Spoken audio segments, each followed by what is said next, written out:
Bread making seems to scare a lot of people off.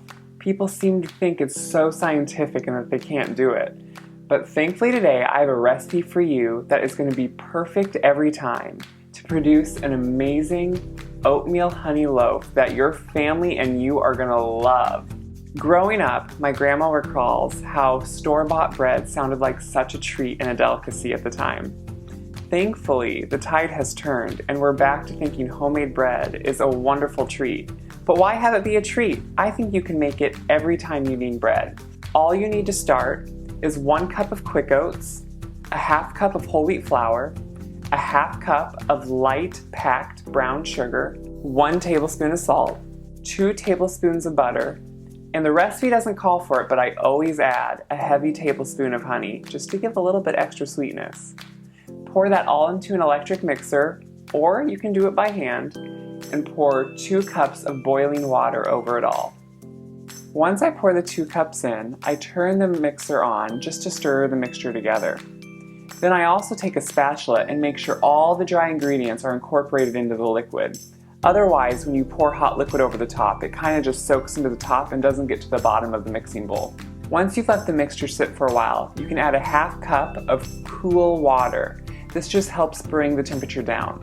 You want to let this mixture sit until it comes down to lukewarm, which is around 110 to 115 degrees. That sounds kind of picky, but it does make a difference to check the temperature, because if it's too hot, you can deactivate your yeast, and if it's too cold, it will be too cold to activate the yeast.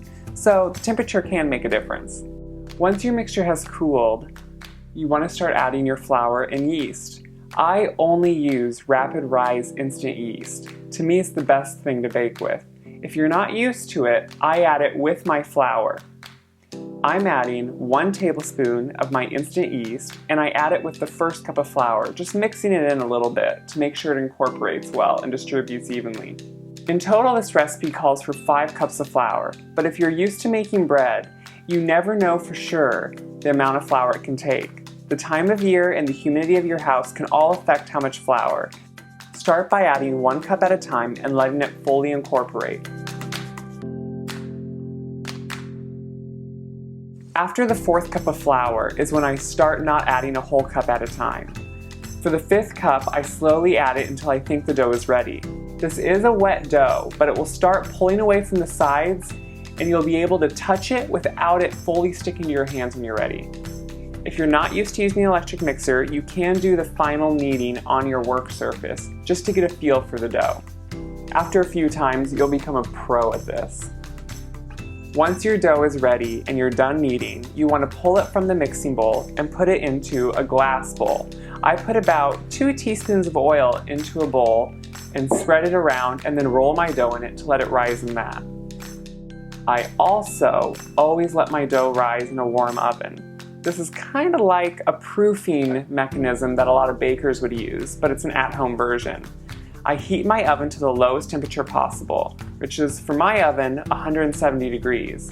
Once it gets there, I turn it off and let it cool down to around 120 degrees. This way, it's not too hot for the bread to bake, but it's just the great temperature for it to rise.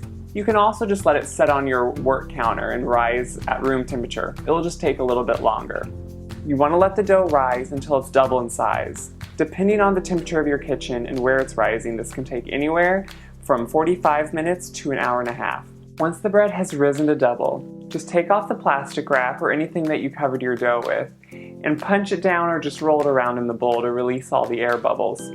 This is also when I divide it into 2 loaves. That's what this recipe makes. For the normal loaf, just shape it into a loaf and put it right into your prepared pan. I've sprayed the pan with my favorite baking spray. To make a variation, you can also make a raisin cinnamon bread. It's amazing for toast and people always love it, especially my nieces. So if you have any kids in the house, you might want to try this. I'm just taking the other half of the dough I have left and making it into a small rectangle on my work surface.